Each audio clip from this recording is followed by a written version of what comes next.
வந்திருக்க press channel YouTube நண்பர்கள் எல்லாருக்கும் வணக்கம். கட்சிக்காரங்க எல்லாருக்கும் வணக்கம். இந்த படம் எனக்கு ரொம்ப ஸ்பெஷலான படம். எனக்கு ரொம்ப க்ளோஸான படம். ஏன்னா அப்பா இருக்கும் போது அப்பா கதை கேட்டு ஓகே பண்ண படம் இது. அதே மாதிரி அப்பாவோட பிறந்த நாள் அன்னைக்கு இந்த படத்தோட ஃபர்ஸ்ட் கிளிம்ஸ் ரிலீஸ் பண்றோம். அப்பா இருக்கும் போதே நீங்க ட்ரெய்லர்ல பார்த்த அந்த 2 ஃபைட் சீக்வன்ஸையும் அப்பா ஃபுல்லா பார்த்திருக்காரு. அப்பா நல்லா வந்திருக்குன்னு அவர் வாயால சொன்னாரு. அதனால எனக்கு இது ரொம்ப க்ளோஸ் டு மை ஹார்ட். அதே மாதிரி அன்பு பிரதர் எனக்கு டே 1 என்ன கதை சொல்லி இது இப்படிதான் பிரதர் வரும், இது இந்த மாதிரி தான் அவுட்புட் என்ன வரும்னு சொன்னாரோ அத அப்படியே எக்ஸாக்டா கொடுத்திருக்காரு. So thank you brother. Cameraman sir ரொம்ப அருமையான ஒர்க் பண்ணியிருக்காரு. எனக்கு இந்த செட்ல ஒரு ஒரு பயமோ இல்ல நான் பண்றது சரியோ தப்போ இல்ல யாரோ ஏதோ தப்பா பேசிடுவாங்களோன்னு எனக்கு எந்த ஒரு கில்ட் ஃபீலோ ஒரு தப்பான ஃபீலோ கேமராமேன் சைடா இருக்கட்டும் இல்ல டைரக்ஷன் சைடா இருக்கட்டும் எங்கேயுமே எனக்கு கொடுக்கல. ரொம்ப கம்ஃபர்டபுளா என்ன வச்சு அவ்வளவு அருமையா என்கிட்ட இருந்து வேலை வாங்கியிருக்காங்க. யானை என்னோட படத்துல என்னோட நண்பன் மணியன். நானும் அதுவும் நீங்க எல்லாரும் நினைச்சிருக்கலாம் இந்த மாதிரி யானை கூட ஒரு 20 நாள் 30 நாள் பிராக்டிஸ் எடுத்து இது பண்ணலான்ட்டு. ஆனா என் டைரக்டர் சார் அதெல்லாம் உடல. ஃபர்ஸ்ட் டே பூஜை நடந்து முடிஞ்ச 2வது நாள் பிரதர் இன்னைக்கு உங்களுக்கு ஃபைட் சீன். நானும் சரி ஓகே ஃபைட்டு தானே போய் பார்த்தா 5 யானையை நிக்க வச்சிருக்காரு. நான் கூட ஏதோ விளையாட்டுக்கு சொன்னார், இல்ல பிரதர் நீங்க யானை கீழே வரணும் ஒருத்தர் அடிக்கணும். சரி பிரதர் சும்மா விளையாட்டுக்கு தானே ஏதோ சரின்னு விட்டேன். பார்த்தா நிஜமாடி ஃப்ரேம் அதுக்கு தான் வச்சுட்டு இருந்தாங்க. சோ அங்க நான் யானை கிட்ட நான் பழக ஆரம்பிச்சேன். அதுதான் எனக்கு டே 1. அப்பதான் நானும் ஃபர்ஸ்ட் டைம் யானையை பாக்குறேன். அங்கதான் பழக ஆரம்பிச்சேன். அப்ப எனக்கு அப்பா சொன்னது ஒன்று ரொம்ப நல்ல ஞாபகம் வந்துச்சு. அப்பா கள்ளழகர்ல யானை கூட இருக்கும் போது அவர் தான் டெய்லி சாப்பாடு ஊட்டி விடுவாரு. அப்பா அது கூட ஃபுட்பால் விளையாடுவாருன்னு சொன்னாரு. சரி நம்மளும் பண்ணி பார்ப்போம்ட்டு அதுக்கு ஸ்வீட்டு பழம் டெய்லி அதுக்கு சாப்பாடு ஊட்டி விட ஆரம்பிச்சேன். அப்ப சொல்லுவாரு என்கிட்ட இந்த மாதிரி யானை ரொம்ப பாசமானது, நீ அதை விட்டு உன்கிட்ட ஒன்ஸ் அட்டாச் ஆயிருச்சுன்னா அதை நீ விட்டு பிரிஞ்சா ரொம்ப கஷ்டப்படும் அது அப்படின்னாரு. நான் அது அப்ப எனக்கு தெரியாது. இங்க நான் ஒரு யானையோட நடிக்கும் போது தான் அது எனக்கு தெரிஞ்சது. ஃபர்ஸ்ட் ஷெட்யூல் முடிச்சுட்டு போகும்போது யானை 2 நாள் சிக்காச்சு. நான் திருப்பி அடுத்த ஷெட்யூல் வரும்போது அதுக்கு என்ன ஞாபகம் இருக்குமோ இருக்காதோன்னு எனக்கு ஒரு டவுட் இருந்தது. ஆனா அது என்ன பார்த்தோன்னே ஓடி என்கிட்ட நின்று டான்ஸ் ஆட ஆரம்பிச்சது. அந்த பாண்ட் எனக்கும் அந்த யானைக்கும் ரொம்ப நல்லா கிரியேட் ஆச்சு. முருகதாஸ் சொன்னாரு எங்கேயோ படிச்சேன், அப்பா இந்த மாதிரி முடிஞ்சா யானையை வாங்கிட்டு வரலான்னு சொன்னாருன்ட்டு.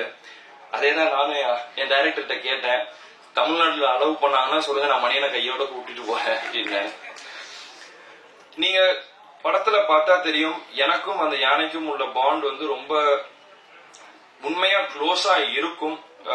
படைத்தலைவன் நீங்க மத்த எந்த படத்தோடயும் நீங்க கம்பேர் பண்ண முடியாது. கும்கி கூடயோ மத்த எந்த படத்தோடையும் கம்பேர் பண்ண முடியாது.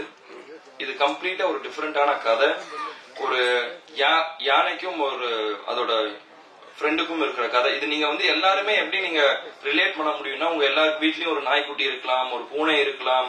அதுக்கு ஒரு பிரச்சனைனா நீங்க எப்படி ஃபீல் பண்ணுவீங்க, அதேதான் எனக்கு ஏன் யானை இந்த படத்துல. சோ இது எல்லாருக்குமே நல்லா ரிலேட் ஆகும். எல்லாரும் என்ன இந்த மாதிரி அப்பாவை பார்த்த மாதிரி இருக்குன்றாங்க. எனக்கு அது தெரியல. நான் முடிஞ்ச அளவுக்கு என்னோட பெஸ்ட் இந்த படத்துல கொடுத்துருக்கேன். இன்னும் பெட்டரா பண்ணிட்டே வருவேன், இன்னும் பெட்டர் ஆயிட்டே வருவேன் கண்டிப்பாக. அதே மாதிரி சசிகுமார் சார் தான் சொன்னாரு நான் அவர் இதுலதான் ஃபர்ஸ்ட் பண்ணேன்ட்டு. இந்த படத்துல கேமரா முன்னாடி ஒரு பயம் இல்லாம நடிக்கிறதுக்கு ஒரு காரணம் சசிகுமார் சார் தான். ஏன்னா ஒரு 10 வருஷம் கழிச்சு நான் திருப்பி ஒரு கேமரா முன்னாடி நிக்கிறேன், ஒரு படம் பண்றேன் அப்படின்னும் போது யாரா இருந்தாலும் ஒரு கேமரா முன்னாடி அத்தனை பேர் முன்னாடி நடிக்கணும்ன்றது அப்போ ஒரு பயம் இருக்கும். அது எனக்கு கம்ப்ளீட்டா எதுவுமே இல்லாம அன்னைக்கு ஒரு 4 நாள் ஷூட் எடுத்தாரு.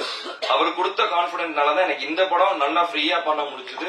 அதனாலதான் எனக்கு பொன்ராம் சாரோட படமும் ஒரு இது இல்லாம பண்ண முடிஞ்சது. அதே மாதிரி பொன்ராம் சாரோட படத்துலயும் நான் இப்ப ஒர்க் பண்ணிட்டு இருக்கிறது அவரையும் என்ன ரொம்ப நல்லா கம்ஃபர்டபுளா வச்சுக்கிட்டாரு. இப்ப நான் எப்படி இவரை பிரதர்ன்றேன்னா நான் அவரை சாருன்னுவேன். ஆனா அங்கேயும் நாங்க வந்து இப்ப அவர் வருத்தப்படாத வாலிபர் சங்கம் எப்படி எடுத்தாரோ அதை சொல்லிட்டு இருந்தாரு. இந்த மாதிரி நாங்க எல்லாம் ஒன்னா உட்கார்ந்து தான் பேசி காமெடி கிரியேட் பண்ணுவோம், நாங்க அப்படிதான் நாங்க இது பண்ணுவோம், நீங்களும் பழகிடுவீங்க அப்படின்னாரு. நிஜமாலே அதே மாதிரி தான் போச்சு. இன்னும் அந்த மாதிரி தான் போயிட்டு இருக்கு. சோ நாங்க ஒரு காமெடி சீக்வன்ஸ் எடுத்தாலும் சரி, ஃபைட் எடுத்தாலும் சரி, மொத்த ஆர்டிஸ்ட் பொன்ராம் சார் எல்லாம் ஒன்னா உட்காந்து ஒரு சீனை பேசிட்டு தான் பண்ணுவோம். So thank you sir. Murugadoss sir, நீங்க சொல்றீங்க கேப்டன் பிரபாகரன் நீங்க நிறைய ரிப்பீட் ஆடியன்ஸா நீங்க போய் பாத்தீங்கன்ட்டு. நான் அப்படி பார்த்த படம் வந்து ரமணா சார். சோ அது எனக்கு ரொம்ப பிடிச்ச படம். நீங்க ரமணா 2 என்னை வச்சு எடுக்கணும்ன்றீங்க. Thank you so much. It means a lot to me sir. ஏன்னா என்னோட ஒன் ஆஃப் த ஃபேவரட். நான் ரமணா அம்மா கிட்ட கூட சொல்லியிருக்கேன். இந்த மாதிரி நிறைய இன்டர்வியூஸ் கேட்டிருக்காங்க, உனக்கு ரீமேக் பண்ணணும்னா எந்த 2 படம் இல்ல எந்த படம்னா எனக்கு ஃபர்ஸ்ட் சத்திரியன், அதுக்கு அடுத்து எனக்கு ரமணா தான். So thank you so much sir. அதே மாதிரி கேமராமேன் சார், நீங்க என்னமோ நீங்க சொல்லி நம்ம ஷூட்டிங்ல நிறைய பண்ணிருக்கோம். பட் அவுட்புட் நான் இப்ப பெரிய ஸ்கிரீன்ல பார்க்கும்போது எக்ஸ்ட்ராடினரி சார். ரொம்ப சூப்பரா பண்ணிருக்கீங்க சார். அண்ட் இதுல நாங்க ஷூட்டிங் நாங்க நிறைய கஷ்டப்பட்டிருக்கோம். எப்படின்னா இந்த ரெயின் சீக்வன்ஸ் ஃபைட் பாத்தீங்க இல்லையா, அது நாங்க ஃபர்ஸ்ட் நீங்க ரெயின் இருக்காது, நாங்க ஷூட்டிங் ஆரம்பிச்சோம், ஃபைட் சீக்வன்ஸ் செட் பண்ணிட்டாங்க, திடீர்னு மழை பெஞ்சது, ஷூட்டிங் கேன்சல் பண்ணிட்டு எல்லாம் கிளம்பிட்டோம். டெய்லி ஒரு கிட்டத்தட்ட ஒரு 5 நாள் இருக்குமா, 5-6 நாள் டெய்லி காலையில 5 மணிக்கு நானும் டைரக்டரும் வெளியே ஸ்கிரீனை திறந்துட்டு சோ ஷூட்டிங் ஸ்பாட்டுக்கு போனதுக்கு அப்புறம் தான் தெரியும். நான் கேட்டேன் டைரக்டர்கிட்ட, இதை பேசாம ரெயின் எஃபெக்டா மாத்திரலாமான்ட்டு. அவர் என்னைக்கு ரெயின் எஃபெக்டா மாத்தினாரோ அன்னில இருந்து மழை பெய்யுறது நின்றுச்சு. சோ அந்த மாதிரி நிறைய சேலஞ்சஸ் நிறைய இது இந்த படத்துல இருந்துச்சு. அதையும் மீறி இந்த படம் நல்லா முடிச்சு ஒரு ஃபைனல் ஸ்டேஜஸ்க்கு வந்தாச்சு. இப்போ நம்ம இங்க ஆடியோ லான்ச்சுக்கு வந்துச்சு. 23ஆம் தேதி படம் வருது. இதுலயும் நிறைய பிரச்சனை இருந்தது, நிறைய தடை இருந்தது. இந்த படம் எனக்கும் சரி அன்புக்கும் சரி ஒரு பெரிய லெசன். இந்த மாதிரி எவ்வளவு பிரச்சனை இருக்கு, வெறும் சினிமா எடுக்கிறது வந்து இது ஈஸி, அதை எப்படி வெளியே நம்ம மக்களுக்கு சேர்க்கிறோம்ன்றது அடுத்த ஒரு பெரிய ஒரு இது இருக்கு. அதுல என்னெல்லாம் பண்ணணும் பண்ணக்கூடாதுன்றது ஒரு பெரிய லெசன் 2 பேரும் கத்துக்கிட்டோம். இப்போ ஆடியோ லான்ச்சுக்கு வந்தாச்சு. 23 நாங்க தியேட்டருக்கு வருவோம். நீங்க மக்கள், பிரஸ், மீடியா, கட்சிக்காரங்க எல்லாரும் சேர்ந்து சப்போர்ட் பண்ணணும்.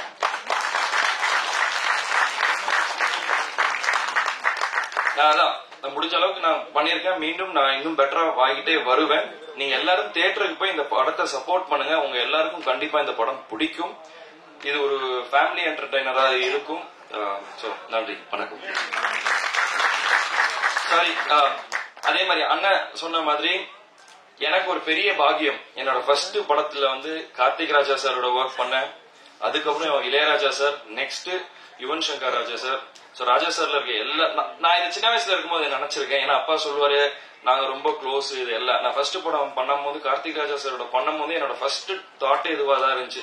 என்னைக்காச்சும் ஒரு நாள் இளையராஜா சார் கூட ஒர்க் பண்ண முடியுமா, இல்லாட்டி யுவன் சங்கர் ராஜா சார் கூட ஒர்க் பண்ண முடியுமான்னு தான் நான் நினைச்சேன். நினைச்சபடியே எனக்கு வந்து இது அமைஞ்சிருக்கு. அப்பாவோட ஆசீர்வாதத்தினாலதான் நடந்துச்சுன்னு நான் நினைக்கிறேன். அதே மாதிரி இளையராஜா சார் ரொம்ப ஸ்வீட். நான் எத்தனை வாட்டி நாங்க அங்க போய் நாங்க சாங்ஸ் நாங்க பார்த்தாலும், ரீ ரெக்கார்டிங் ஆடியோ உட்கார்ந்தாலும் அவரு அன்புக்கு ஏற்ற மாதிரி அவர் அதுக்கு ஏற்ற மாதிரி கரெக்டா கொடுத்தாரு. நானும் இது வரைக்கும் 2-3 வாட்டி பார்த்திருக்கேன், பேசியிருக்கேன். படத்துக்கு நானும் இன்னும் படத்தை பார்க்கல, இனிமேல் தான் படத்தை பார்க்கணும். சோ மியூசிக்ஸ் 2மே அற்புதமா வந்திருக்கு. So thank you so much sir, and thank you.